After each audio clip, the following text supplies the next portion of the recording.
Universalisation of free primary education. அப்போ universalization என்ன, எல்லாருக்கும் போய் கல்வி சேரக்கூடிய, எல்லாருக்கும் ப்ரீ பிரைமரி எஜுகேஷன். அதான் என்ன, universalization of free primary education. அப்ப பாருங்க, அப்படின்னா என்ன, universalization of primary education refers to making primary education accessible to all children, ensuring that every child receives basic education regardless of their socio-economic status, gender or geographical location. அதான் பார்க்கிறோம்.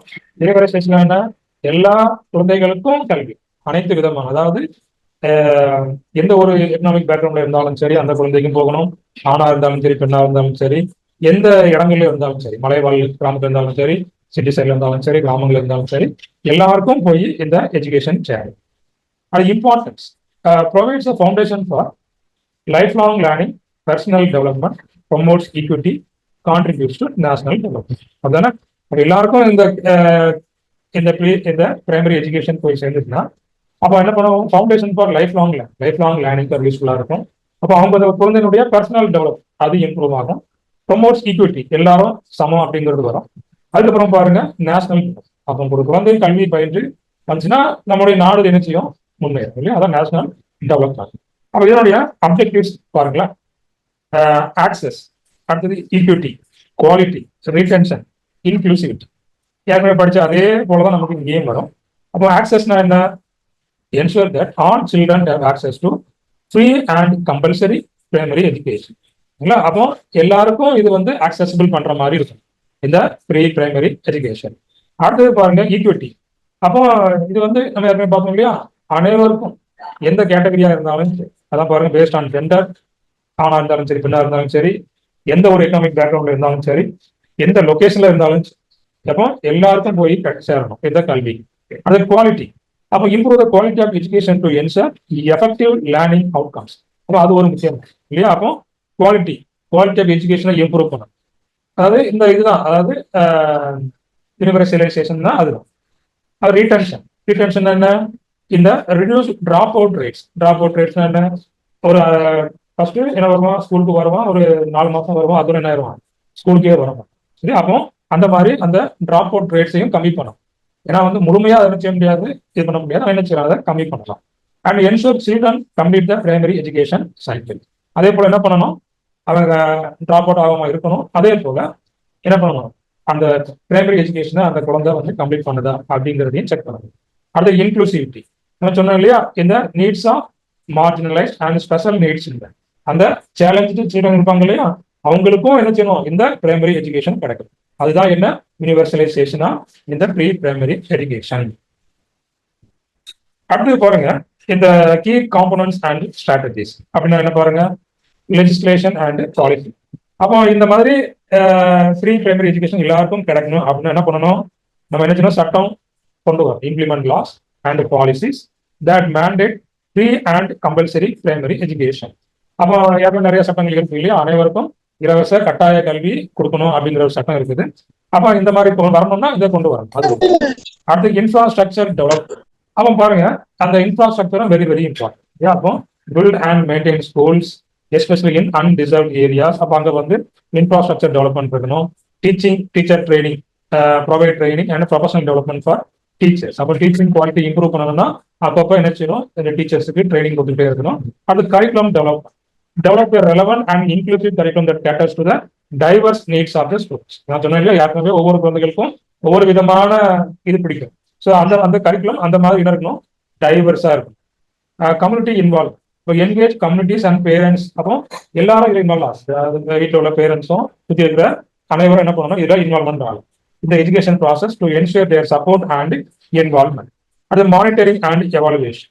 அப்போ பாருங்க, establish system to monitor and evaluate the implementation and outcomes of primary education programs. அவன் என்ன செய்யணும், அந்த primary education programme first monitor பண்ணணும். அதுக்கப்புறம் என்ன பண்ணணும், எவாலுவேஷன் பண்ணணும். அடுத்தது டீச்சிங் மெத்தட்ஸ், என்னென்ன மெத்தட்ஸ் யூஸ் பண்ணலாம். அதை பாருங்க, இன்டராக்டிவ் டீச்சிங் அது யூஸ் பண்ணலாம். அடுத்து டிஃபரன்ஷியேட்டட் இன்ஸ்ட்ரக்ஷன், அதாவது tailor teaching methods, learning styles. அப்போ அது என்ன பண்ணுவாங்க, வரிசையா ஒவ்வொன்றா அடுத்து போயிட்டே இருப்பாங்க. அதான் டெய்லர் டீச்சிங் மெத்தட்ஸ்னு சொல்லுவாங்க. அப்ப பாருங்க, அடுத்தது கொலாபரேட்டிவ் லேர்னிங். கொலாபரேட்டிவ் குரூப்பா உட்காந்து பிளான் பண்றது, அதாவது encourage group work and peer learning to எங்க சோசியல் ஸ்கில்ஸ் அண்ட் நாலேஜ். இப்போ ஒரு குழந்தைகிட்ட ஒரு குழந்தைக்கு ஷேரிங் ஆகும். அப்போ அதை என்ன நம்ம கொலாபரேட்டிவ் லேர்னிங் சொல்றோம். அடுத்தது என்ன, டெக்னாலஜி இன்டகிரேஷன். பாருங்க, அப்போ டெக்னாலஜி என்ன சின்ன கொண்டு வரும், டெக்னாலஜி உள்ள இன்டகிரேட்னா என்ன, அந்த எஜுகேஷன்ல டெக்னாலஜி உள்ள கொண்டு வந்து அதை என்ன செய்யணும் குழந்தைகளுக்கு இம்ப்ளிமெண்ட் பண்ணும்போது அங்கே ஒரு என்ஹான்ஸ் லேர்னிங் இருக்கும். அது கண்டினியூஸ் அசஸ்மெண்ட். அப்போ யூஸ் ஃபார்மேட்டிவ் ஃபார்மேட்டிவ். அப்போ இது என்ன ஆகும், நிறைய என்ன பண்ணணும், wide variety of methods that teachers use to conduct in process evaluation of students comprehension learning needs academic process during a lesson unit or course. என்ன பண்றாங்க, அசஸ்மெண்ட் கொடுக்குறாங்க, ஃபார்மேட்டிவ் அசஸ்மெண்ட் சொல்றாங்க. அப்போ அப்பப்போ நடக்க ஓன் கொடுக்கறது தான் என்ன சொல்றோம் ஃபார்மேட்டிவ். சம்மேட்டிவ்னா என்ன, அப்போ ஒரு யூனிட் முடிஞ்ச உடனே கொடுக்கக்கூடிய அதுதான் என்ன சம்மேட்டிவ் அசஸ்மெண்ட் அப்படின்னு சொல்லுவோம். அப்போ இது எதுக்கு கொடுக்குறாங்க, formative assessment to monitor student progress and provide feedback. அப்போ அவங்களுடைய ப்ராக்ரஸ் எப்படி இருக்குது, அதுக்கப்புறம் இல்லைன்னா என்ன இம்ப்ரூவ்மெண்ட் பண்ணணும். ஸோ இது எல்லாத்தையும் தெரிஞ்சுக்கிறதுக்காக என்ன கொடுக்குறாங்க, இந்த அசஸ்மெண்ட் கொடுக்குறாங்க.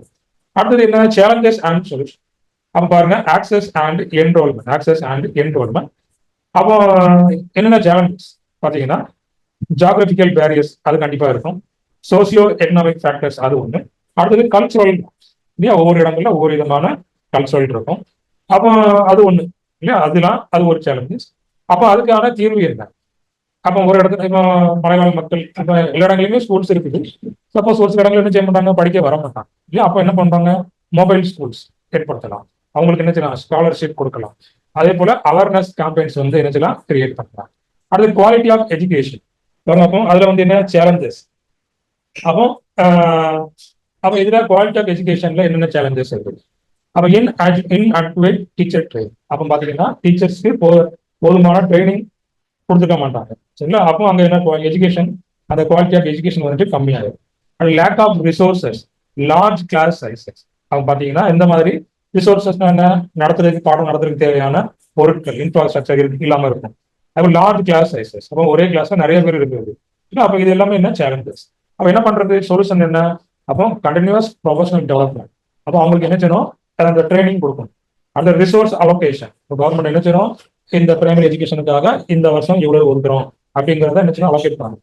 அதே போல ரிடியூசிங் ஸ்டூடெண்ட் டீச்சர் ரேஷியோ. அப்போ ஒரு ஆசிரியருக்கு எத்தனை பேர், ஒரு 20 பேர் 30 பேர், ஸோ அந்த ரேஞ்சுக்கு கொண்டு வரும். அடுத்து ரீடென்ஷன் அண்ட் கம்ப்ளீஷன். அப்போ இதுல வந்து தக்க வைக்கிறது, அதே போல அவனை வந்து படிச்சு முடிக்க வைக்கிறது, கம்ப்ளீஷன். அப்போ அதுக்கான சேலஞ்சஸ் என்ன பாத்தீங்கன்னா, சைல்டு லேபர், இந்த குழந்தை என்ன சொல்லலாம், சின்ன வயசுலயே குழந்தை என்ன பண்ணுவாங்க, வேலைக்கு குழந்தை தொழிலாளர். அடுத்து இயர்லி மேரேஜ். அடுத்தது லேக் ஆஃப் இன்ட்ரெஸ்ட். அப்போ இது எல்லாமே என்னன்னு பாத்தீங்கன்னா டிராப் அவுட்டுக்கு முக்கியமான ரீசனா இருக்கும். இப்போ என்ன பண்றது பாருங்க, இன்சென்டிவ்ஸ் ஃபார் ஃபேமிலிஸ். அப்போ அவங்க வந்து ஸ்கூலுக்கு வந்தாங்கன்னா அவங்க வீட்டுக்கு என்ன கொடுக்குறது, இன்சென்டிவ்ஸ் கொடுக்குறது. அதே போல life skills education, engaging and relevant curriculum. So அவங்களுக்கு ஏற்ற மாதிரி அந்த கரிக்குலம் இருந்துச்சுன்னா அவங்க என்ன செய்யலாம், அவங்கள தக்க வைக்கலாம். அப்போ அதே போல அவங்க என்ன செய்யலாம், அந்த பிரைமரி எஜுகேஷனை முடிக்கவும் செய்யலாம். அடுத்தது பார்த்தீங்கன்னா இன்க்ளூசிவிட்டி. இன்க்ளூசிவிட்டிக்கு நம்ம சொன்னோம் இல்லையா, எல்லாருக்குமான கல்வியா இருக்கும். இப்போ வந்து சேலஞ்சு பீப்புளுக்கும் ஏற்ற விதமா கேட்கணும். பாருங்க, சேலஞ்சஸ் என்ன, டிஸ்கிரிமினேஷன். அப்போ அங்கே ஒரு டிஸ்கிரிமினேஷன் இருக்கு. அப்போ ஒரு குழந்தைக்கு வேற மாதிரி இருக்கும், அந்த சேலஞ்சு குழந்தைக்கு அங்கே வேற மாதிரி இருக்கும். அது லேக் ஆஃப் ஃபெசிலிட்டிஸ். இப்போ பார்த்தீங்கன்னா இப்போ சில இடங்களில் படி வந்து உயரமா இருக்கும், அப்போ அந்த ஒரு சில குழந்தைகளால் ஏற முடியாது. ஏன்னா அப்போ அந்த மாதிரி ஃபெசிலிட்டிஸ் இருக்கு. Lack of facilities for special needs. அப்போ அந்த குறிப்பிட்ட குழந்தைக்கான கரிக்குலம் அங்கே வந்து ஸ்கூல்ல இருக்காது இல்லையா. அப்போ அதே அதுக்கு அவங்களுக்கு தேவையான அவங்களுக்கும் ஏற்ற விதமா என்ன செய்யணும், அந்த கரிக்குலத்தை கொண்டு வரும். வர inclusive education policies, special training for teachers, accessible infrastructures, இதெல்லாம் கொடுத்தா நம்ம என்ன பண்ணலாம், இன்க்ளூசிவிட்டி நம்ம கொண்டு வரலாம். அடுத்து ஆக்டிவிட்டிஸ் அண்ட் லெசன்ஸ் எப்படி இருக்கும். அப்போ என்னென்ன ஆக்டிவிட்டிஸ் கொண்டு வரலாம் பாருங்க, awareness campaigns, parent teachers meeting, அடுத்து இன்டராக்டிவ் லெசன்ஸ் பண்ணலாம் இல்லையா பாருங்க. அதே போல hands on activities, discussion, problem solving task. அப்போ பேரண்ட் டீச்சர்ஸ் மீட்டிங் என்ன, regular meetings, parent teachers meeting கண்டிப்பா வைக்கணும். அப்போதான் அவங்க அந்த குழந்தை இப்படி பண்றான் அப்படிங்கிறத அவங்க பேரண்ட்ஸ் கிட்ட சொல்ல முடியும். நம்ம ஃபர்தரா என்ன ஸ்டெப் எடுக்கலாம் அப்படிங்கிறத ஒரு முடிவுக்கு வரலாம். அடுத்து எக்ஸ்ட்ரா கரிக்குலர் ஆக்டிவிட்டிஸ் கொடுக்கலாம், sports, arts, cultural activities to promote holistic development. அடுத்து ஃபீல்டு ட்ரிப், வெளியே எங்கேயாவது டூர் கூட்டு போகலாம் for experiential learning and broaden students horizon. அப்போ என்ன கிடைக்கும், அவங்களுக்கு ஒரு எக்ஸ்போசர் கிடைக்கும்னு சொல்றோம் இல்லையா. அப்போ டைரக்டா போய் பார்க்கும்போது அவங்களுக்கு ஒரு எக்ஸ்பீரியன்ஷியல் லேர்னிங் அவங்களுக்கு கிடைக்கும். ஃபீல்ட் ட்ரிப்ஸ், எஜுகேஷனல் டூர்ஸ் வந்து அவங்களுக்கு கொடுக்கலாம். அடுத்தது எப்படி அதை எவாலுவேட் பண்றது, அசஸ்மெண்ட் கொடுத்து அதை எப்படி எவாலுவேட் பண்றது. இப்போ ஸ்டூடெண்ட் அசஸ் பாருங்க, use combination of formative and summative assessment. அப்பப்போ டெஸ்ட் வச்சு அப்பப்போ என்ன பண்ணணும், ஒரு அசஸ்மெண்ட் கொடுத்தே இருக்கணும். அதுக்கப்புறமா முடிந்ததுக்கு அப்புறமா ஒரு அசஸ்மெண்ட், அது மாதிரி என்ன சம்மேட்டிவ் அசஸ்மெண்ட் சொல்றோம் டு எவாலுவேட் ஸ்டூடெண்ட் லேர்னிங். அடுத்த programme evaluation, regularly assess the effectiveness of education program and policies. அடுத்து ஃபீட்பேக் மெக்கானிசம் பாருங்க. அப்ப என்ன பண்ணலாம், collecting feedback from students, parents and teachers to improve education practices. அப்போ ஃபீட்பேக் வாங்க, எப்படி இதை வந்துட்டு நல்ல எஃபெக்டிவா பண்றது அப்படிங்கிறத ஒரு ஃபீட்பேக் கேட்டு அது மூலமா இம்ப்ரூவ் பண்ணலாம். அடுத்து டேட்டா அனாலிசிஸ். அப்ப பாருங்க, use data to identify trends, challenges and areas for improve. அப்ப எந்த இதுல வந்துட்டு ரொம்ப பின்தங்கி இருக்கு, அப்போ அதுல என்ன செய்யலாம், இம்ப்ரூவ்மெண்ட் கொண்டு வரலாம். அப்ப டேட்டா அனாலிசிஸ் பண்ணலாம். அது ஒன்று. அடுத்து ரிசோர்சஸ் அண்ட் மெட்டீரியல்ஸ். அப்ப என்னென்ன ரிசோர்சஸ் மெட்டீரியல்ஸ் உள்ள கொண்டு வரலாம் பாருங்க. டெக்ஸ்ட் புக்ஸ், ஒர்க் புக்ஸ், அது ஒன்று. அடுத்து provide age appropriate and culturally relevant learning materials, educational technology. அப்போ பாருங்க, டிஜிட்டல் டூல்ஸ் யூஸ் பண்ணலாம் and resource of library resources. அடுத்தப்பறம் teaching guides, visual guides, chart models to support learning, financial resources. அப்போ என்ன பண்ணணும், அந்த பிரைமரி எஜுகேஷனுக்காக ஃபண்டிங் கவர்மெண்ட் வந்துட்டு அலாட் பண்ணலாம். Ensure adequate funding for education program and initiatives. அடுத்தது பாருங்க கொலாபரேஷன். அப்ப இது எல்லாம் பண்ணா மட்டும்தான் என்ன நடக்கும், இந்த யூனிவர்சலைசேஷன் ஆஃப் இந்த பிரைமரி எஜுகேஷன் வந்து எஃபெக்டிவா இருக்கும். இப்போ பாருங்க, கொலாபரேஷன் வித் ஸ்டேக் ஹோல்டர்ஸ் எப்படி. அப்ப பாருங்க, ஃபர்ஸ்ட் வந்து கவர்மெண்ட். இப்போ work with government bodies to implement and enforce education policies. அப்ப பாருங்க, நம்ம ஏற்கனவே பார்த்தோம் இல்லையா, அந்த லாஸ் வந்து என்ன செய்யணும், கொண்டு வந்து அந்த கரெக்டாக அதை இம்ப்ளிமெண்ட் பண்ணணும். அது ஒன்று. அடுத்தது நான் கவர்மெண்டல் ஆர்கனைசேஷன். அப்போ அந்த பிரைவேட் பார்ட்டி கூட என்ன செய்யணும், பார்ட்னர் வச்சு அவங்களே என்ன செய்யணும், கொஞ்சம் ஹெல்ப் பண்றதுக்கு அவங்களே பார்ட்னர் வித் இந்த நான் governmental organisation to support education initiatives and provide resources. அப்போ அவங்களே என்ன செய்யணும், ஸ்கூலுக்கு கொஞ்சம் என்ன செய்யுங்க, ரிசோர்ஸ் கொடுங்க அப்படிங்கிறது சொல்லணும். அடுத்து கம்யூனிட்டி லீடர்ஸ். அப்போ local leaders to advocate for education and support school programmes. அப்போ அந்தந்த ஊர்களில் பெரிய பெரிய தலைவர்கள் இருப்பாங்க இல்லையா, அப்போ அவங்களே என்ன செய்யணும், இந்த ஸ்கூலுக்காக சப்போர்ட் பண்ணுங்க அப்படின்னு. அதான் வந்து என்ன கொலாபரேஷன். அப்பதான் அது என்ன செய்யும், சக்சஸ்ஃபுல்லா அது போகும். அது இன்டர்நேஷனல் ஆர்கனைசேஷன். அப்போ அவங்க கூடயும் கொலாபரேட் பண்ணலாம். கொலாபரேட் பண்ணி எங்களுக்கு என்ன பண்ணுங்க, ஃபண்டு கொஞ்சம் கொடுங்க, அப்பதான் எங்களால என்ன செய்ய முடியும், இந்த குழந்தைங்களுக்கு கல்வி கொடுக்க முடியும் அப்படிங்கிறத சொல்லி ஃபண்டு வாங்கலாம். Collaborate with international agencies to access funding, expertise and best practices. அடுத்தது என்ன, ஈக்குவலிட்டி ஆஃப் ஆப்பர்ச்சுனிட்டி.